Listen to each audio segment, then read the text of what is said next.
നമസ്കാരം സർ, എൻ്റെ പേര് ഐഷാനി.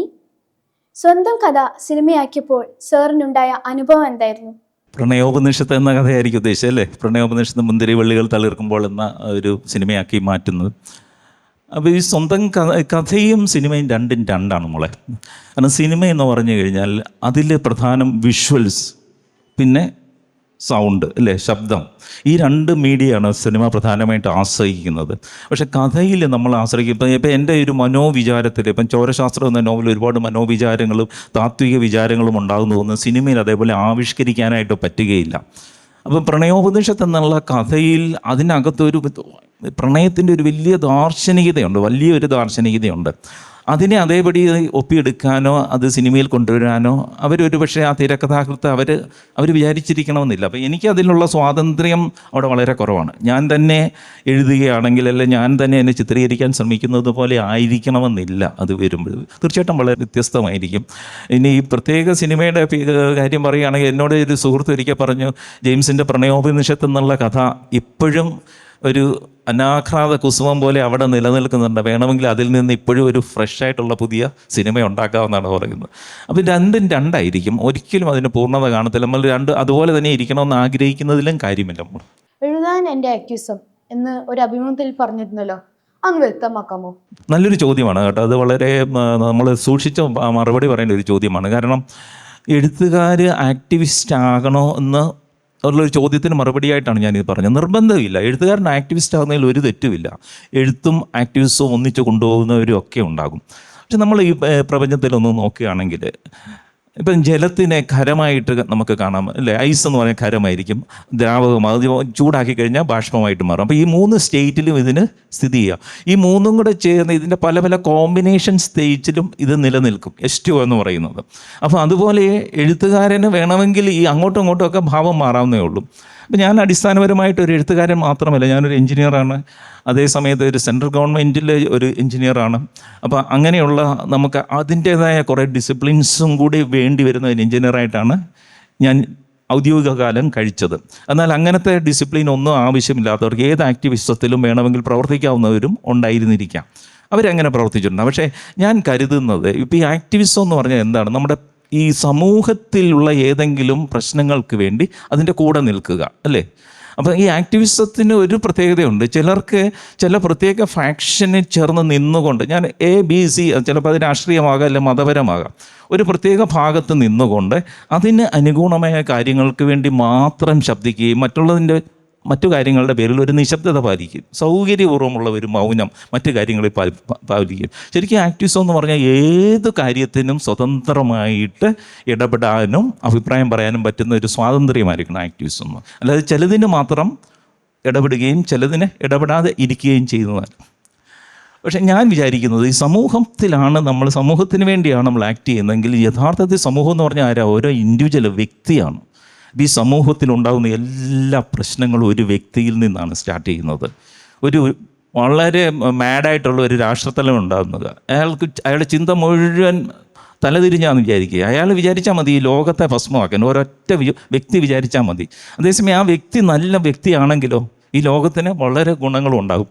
ഇതുപോലെയാണ് സമൂഹത്തിൽ നമുക്ക് എന്ത് മാറ്റം ഉണ്ടാക്കണമെന്ന് ഞാൻ വിചാരിക്കുന്നുണ്ടെങ്കിലും ആദ്യം ആ മാറ്റം ഉണ്ടാവേണ്ടത് എന്നിൽ നിന്ന് വേണം അത് സ്പ്രെഡ് ചെയ്യാൻ. അപ്പോൾ ഒരു വ്യക്തിയെ ഏറ്റവും നല്ല വ്യക്തിയാക്കി മാറ്റണമെങ്കിൽ, അല്ലെ അയാൾക്ക് സമൂഹത്തെ നന്നാക്കണമെന്ന് വിചാരിക്കുകയും പ്രവർത്തിക്കുകയും മറ്റുള്ളവരോട് ആഹ്വാനം ചെയ്യുകയും ചെയ്യണമെങ്കിൽ അയാൾ ആദ്യം എന്ത് ചെയ്യണം? അയാൾ തന്നിൽ തന്നെ അത് പ്രകടമാക്കി കാണിക്കണം. അപ്പോൾ ഈ എഴുത്തിൽ ഒരു നല്ല കൃതി നമ്മൾ വായിക്കുകയാണെങ്കിൽ, ഇപ്പോൾ ദസ്തയേവ്സ്കിയുടെ ക്രൈം ആൻഡ് പണിഷ്മെൻറ്റ് നമ്മൾ വായിക്കുന്നു വിചാരിക്കുക. ഈ കൃതി വായിക്കുന്നതോടുകൂടി, ആ വായിക്കുന്നതിന് മുമ്പ് ഞാൻ എന്തായിരുന്നു ആ വ്യക്തി മാറി വേറൊരു വ്യക്തിയായിട്ട് മാറുന്നത് നമുക്ക് അനുഭവിക്കാൻ പറ്റും. നമുക്ക് ചേഞ്ചസ് ഉണ്ടാക്കും. സോർബാദ ഗ്രീക്ക് വായിക്കുമ്പോൾ അതുപോലെ തന്നെയാണ്.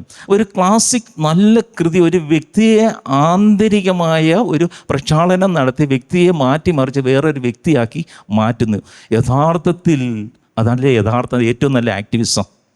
അപ്പം നമുക്ക് ഈ സമൂഹത്തിൽ എന്ത് നല്ല പ്രതിഫലനങ്ങളാണ് വരണമെന്ന് നമ്മൾ ആഗ്രഹിക്കുന്നത് എഴുത്തിലുണ്ടെങ്കിൽ അത് വായിക്കുന്ന ഒരാളിലാണ് യാന്ത്രജ. അതുകൊണ്ടാണ് നല്ല വായനയുള്ള ആൾ ആഴത്തിലും പരപ്പിലും നന്നായിട്ട് വായിക്കുന്നത്. പ്രത്യേകിച്ചും കുട്ടികൾ നിങ്ങൾ നിർബന്ധമായിട്ടും കഴിവതും നിങ്ങൾ വളർത്തിയെടുക്കേണ്ട ഒരു ശീലമാണ് വായന.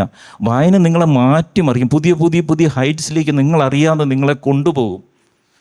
അപ്പോൾ ആ ഒരു താല്പര്യം, അപ്പം ഞാൻ ഉദ്ദേശിക്കുന്ന എൻ്റെ എഴുത്ത് വായിക്കുന്ന ഒരു വ്യക്തിയിലാണ് അതിൻ്റെ അനുരണനങ്ങൾ വരുന്നതെങ്കിൽ പുറമേ കിടന്ന് ഈ ബഹളം വെച്ച് ആക്ടിവിസം കാണിക്കുന്നതിനേക്കാൾ ഗുണമുണ്ടാകുമെന്നാണ് ഞാൻ കരുതുന്നത്. ഫോർ എക്സാമ്പിൾ, ഈ ആക്ടിവിസം എന്ന് പറഞ്ഞാൽ എന്താ? അപ്പോൾ ഈ ആഴ്ച നമ്മൾ നോക്കുകയാണെങ്കിൽ ഒരു പ്രശ്നം ഉണ്ടായി, ഉടനെ അതിൻ്റെ പേര് കിടന്ന് നമ്മൾ ഭയങ്കരമായിട്ട് പ്രതികരിക്കുന്നു, കുറേ പേർക്കെതിരെ വരുന്നു, അപ്പുറത്ത് കുറേ പേര് ഇതിനെതിരെ നിൽക്കുന്നു. ആ ഒരാഴ്ച കഴിഞ്ഞാൽ തീർന്നു, നമ്മുടെ ആക്ടിവിസം അവിടെ കഴിഞ്ഞ്. അടുത്ത ആഴ്ച പുതിയ ഒരെണ്ണം വരും, അങ്ങോട്ട് ചാടും. അടുത്ത ആഴ്ച പുതിയ ഒരെണ്ണം വരും. 2-3 ദിവസം നീളുന്ന എന്തോ ഒരു ഇഷ്യൂ ആണ് ഇന്നത്തെ ആക്ടിവിസം എന്ന് പറയുന്നത്. അതിൽ തന്നെ സെലക്റ്റീവായിട്ട് ചിലർ നമുക്ക് ഇഷ്ടപ്പെടുന്ന അല്ലെങ്കിൽ നമ്മോട് ചേർന്ന് നിൽക്കുന്നതിനോട് മാത്രം പ്രതികരിക്കുന്നതാണ് സെലക്റ്റീവ് ആക്ടിവിസമാണ് നമ്മൾ ഭൂരിപക്ഷം കണ്ടുവരുന്നത്. അപ്പോൾ എഴുത്തുകാരന് പ്രതിബദ്ധത വേണം, സമൂഹത്തോട് പ്രതിബദ്ധത വേണമെന്നൊക്കെ പറയുമെങ്കിലും എഴുത്തുകാരൻ പോലും പലപ്പോഴും ഏതോ ചില വശങ്ങളിൽ മാത്രം പ്രതിബദ്ധത കാണിക്കുകയും മറ്റിടത്ത് കണ്ണടച്ച് നിൽക്കുകയും ചെയ്യുന്നു. അപ്പോൾ എന്നെ സംബന്ധിച്ചിടത്തോളം അതൊരു കപട ആക്ടിവിസമാണ് ഞാനത് ചെയ്തു കഴിഞ്ഞ്. അതിൽ നല്ല എൻ്റെ എഴുത്ത് തന്നെ, എൻ്റെ എഴുത്തിൽ എനിക്ക് പറയാനുള്ളതെല്ലാം എൻ്റെ എഴുത്തിലുണ്ട്. അത് സബ്റ്റിലായിട്ട് സൂക്ഷ്മ രൂപത്തിലുണ്ട്. നമസ്കാരം സാർ, എൻ്റെ പേര് ക്രിസ്. ഈ കാലത്ത് എഴുത്തുകാർക്ക് രാഷ്ട്രീയ അടിമത്തം തോന്നുന്നുണ്ടോ? നമ്മളത് പ്രകടമായിട്ട് അവിടെ ഇവിടെയൊക്കെ കാണുന്നത് കൊണ്ടായിരിക്കും ഒരു പക്ഷേ കുട്ടികൾ ഇങ്ങനെ ചോദിക്കാനായിട്ടുള്ള കാരണം.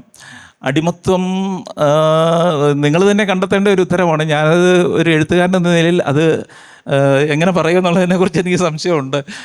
ഉണ്ടെന്ന് തന്നെ പറയാം. പലയിടങ്ങളിലും പലപ്പോഴും അത് അങ്ങനെയാണെന്ന് തോന്നുന്നുണ്ട്. രാഷ്ട്രീയം മാത്രമല്ല, മതത്തിലും ഏതെങ്കിലും ഒരു പ്രത്യേക ആശയത്തിൽ നമ്മൾ അതിൽ മാത്രം നിൽക്കുകയും മറ്റുള്ളതിനെ ഉൾക്കൊള്ളാനാവാതെ വരികയും ചെയ്യുമ്പോൾ അതിനെ സ്വാഭാവികമായിട്ടും അടിമത്വം നമുക്ക് പറയണം. മോൻ ചോദിച്ച ചോദ്യത്തിൻ്റെ ഉത്തരം എനിക്ക് തന്നെ മോന് തന്നെ അറിയാവുന്നുള്ളതാണ് എനിക്ക് തോന്നുന്നത്. പക്ഷേ ഇതിനൊക്കെ അപ്പുറത്ത് നിൽക്കേണ്ടവനാണ്. കാരണം മനുഷ്യനെയാണ് ഒരു എഴുത്തുകാരൻ അഡ്രസ്സ് ചെയ്യേണ്ടതെന്നാണ് ഞാൻ വിശ്വസിക്കുന്നത്, ഒരു ഇൻഡിവിജ്വലിനെയാണ്. അപ്പം വ്യക്തി എന്ന നിലയ്ക്ക് അവനെ എങ്ങനെ സപ്പോർട്ട് ചെയ്യാം? കാരണം ഇപ്പോൾ ഒരു ഉദാഹരണം പറയാം. നമ്മൾ ഞാനിപ്പോൾ ഒരു ക്രിസ്തീയ ഒരു വിശ്വാസമുള്ള മാതാപിതാക്കൾക്ക് മകനായിട്ട് ഞാൻ ജനിക്കുന്നു. മറ്റൊരാളൊരു ഹൈന്ദവ കുടുംബത്തിൽ, വേറൊരാൾ ഒരു മുസ്ലിം കുടുംബത്തിൽ ജനിക്കുന്നു. ഇവിടെ നമുക്ക് എന്തെങ്കിലും തിരഞ്ഞെടുപ്പുണ്ടായിരുന്നോ? നമ്മൾ ജനിക്കുന്ന സമയത്ത് പ്രകൃതി നമുക്ക് ഒരു പ്രത്യേക തിരഞ്ഞെടുപ്പും തരുന്നില്ല. അപ്പോൾ എൻ്റെ മാതാപിതാക്കൾ വളരെ സാധാരണ രീതി, സാമ്പത്തികമായിട്ട് വലിയ നിലയൊന്നും ഇല്ലാത്തവരുടെ അടുത്ത് ഞാൻ എന്തുകൊണ്ട് അദാനിയുടെ കുടുംബത്തിൽ ഞാൻ ജനിച്ചില്ല? എനിക്ക് അവിടെ തിരഞ്ഞെടുപ്പില്ല. അപ്പം നമുക്ക് ആർക്കും വാസ്തവത്തിൽ ഈ ജനനത്തിലൊന്നും ഒരു തിരഞ്ഞെടുപ്പില്ല. ജനനത്തിൽ തിരഞ്ഞെടുപ്പില്ലെങ്കിൽ പിന്നെ മുന്നോട്ടുള്ള ഒന്നിനും വാസ്തവത്തിൽ നമുക്ക് തിരഞ്ഞെടുപ്പില്ലെന്നുള്ള ഒരർത്ഥം. നമ്മളൊരു കല്ല് വലിച്ചെറിഞ്ഞെന്ന് വിചാരിക്കും. ഞാൻ ഇവിടുന്ന്, അപ്പോൾ ഇവിടുന്ന് ഞാൻ കല്ല് എറിയുന്ന സമയത്ത് തന്നെ ഇത് എത്ര ദൂരം പോകുന്നു, എവിടെ ചെന്ന് വീഴുമെന്നും തീരുമാനിക്കപ്പെട്ട് കഴിഞ്ഞു. ചെറിയ കാറ്റിൻ്റെ വേരിയേഷനോ ഫ്രിക്ഷനോ അതൊക്കെ ഇതിനെ ബാധിച്ചേക്കാം. പക്ഷേ ആ ട്രജക്ടറിയുടെ ഇടയ്ക്ക് നിന്നുകൊണ്ട് ഞാൻ എല്ലാം അങ്ങ് ചേഞ്ച് ചെയ്ത് കളയാം, സമൂലം മാറ്റം വരുത്തിക്കളയാം എന്ന് വിചാരിച്ചാൽ ചിലപ്പോൾ സാധിക്കണം. ഇത് പറഞ്ഞുകൊണ്ട് ആരും നെഗറ്റീവായിട്ടൊന്നും വിചാരിക്കണ്ട. നമുക്കാകെ ചെയ്യാൻ പറ്റുന്നത് നമ്മുടെ ഭാഗത്തു നിന്നുള്ള 100% ആത്മാർത്ഥത നമ്മൾ ചെയ്യുന്നതിൽ പുലർത്തുക എന്നുള്ളതാണ്. അതാണ് നമുക്ക് സമൂഹത്തിന് കൊടുക്കാവുന്ന സന്ദേശം. അല്ലാതെ ഏതെങ്കിലും ഒന്നിൽ നമ്മൾ ലിമിറ്റ് ചെയ്ത് ഏതെങ്കിലും ഒന്നിൻ്റെ ഒരു അടിമത്തത്തിൽ നമ്മൾ ജീവിച്ചാൽ നമ്മളെവിടെ എത്തത്തില്ല.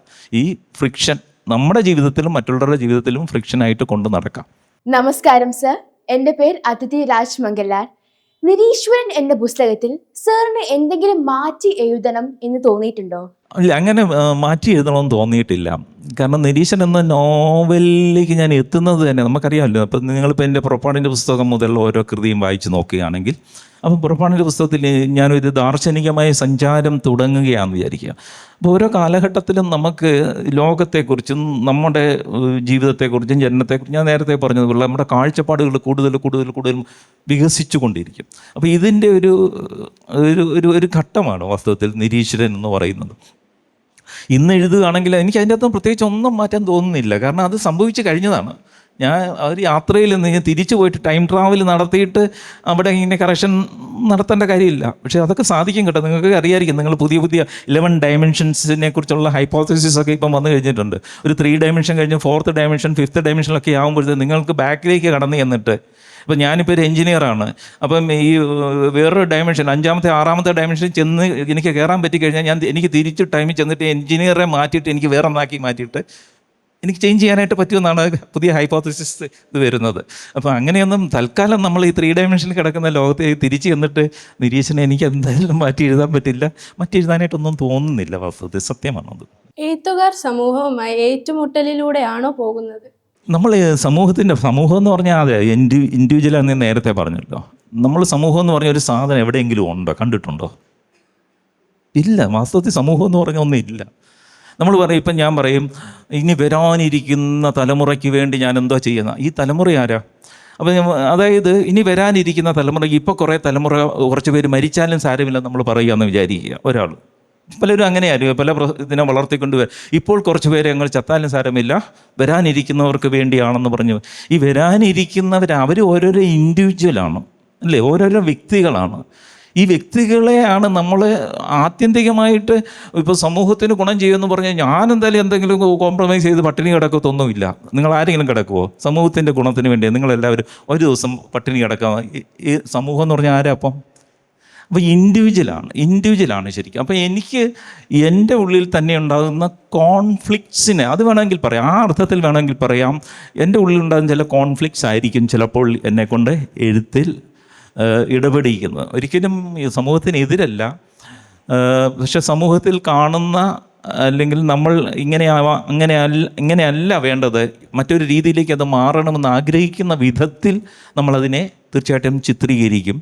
അത് എതിർക്കുന്നത് കൊണ്ടല്ല, സമൂഹത്തോട് ചേർന്ന് നിൽക്കൊണ്ട് എൻ്റെ തന്നെ തുടർച്ചയായ സമൂഹത്തിൽ അത് പ്രതിഫലിച്ച് കാണണം എന്നുള്ള ആഗ്രഹം കൊണ്ടാണ്. പിന്നെ മോളുടെ ഈ പ്രായത്തിൽ ഒരുപക്ഷെ നമുക്ക് കൺവേ ചെയ്യാനാവാത്തത് ദാർശനികമായ ഒരു തലത്തിൽ ഇതിനൊരു ഉത്തരവുണ്ട്. പക്ഷേ അത് ഈ ചോദ്യത്തിൽ പിടിച്ചുകൊണ്ട് മോൾ ഇനിയുള്ള ജീവിതത്തിൽ അന്വേഷിച്ച് തീർച്ചയായിട്ടും അവിടെ എത്തും. ഞാൻ പറയുന്നത് തീർച്ചയായിട്ടും മോൾ വേറൊരു യാത്ര, ഒരു ട്രാവലുണ്ട്. ഈ ക്വസ്റ്റ്യൻ വന്നിടത്ത് നിന്ന് ഒരു വലിയ യാത്രയുണ്ട്. അതൊരു വലിയൊരു അറിവിലേക്കുള്ള ഒരു യാത്രയാണെന്ന് മാത്രമേ തൽക്കാലം എനിക്ക് സൂചന തരാൻ പറ്റും. കുറച്ച് വർഷങ്ങൾക്ക് ശേഷമാവട്ടെ ഒരുപക്ഷെ ഇതിനുള്ള സൂചനകൾ മോൾക്ക് കിട്ടുകയാണെങ്കിൽ തീർച്ചയായിട്ടും ഫോണിലോ മറ്റോ എന്നെ വിളിക്കുക. അപ്പോൾ നമുക്ക് അടുത്ത ഡയമെൻഷനിലുള്ള അതിൻ്റെ സംസാരത്തിലേക്ക് കടക്കാം.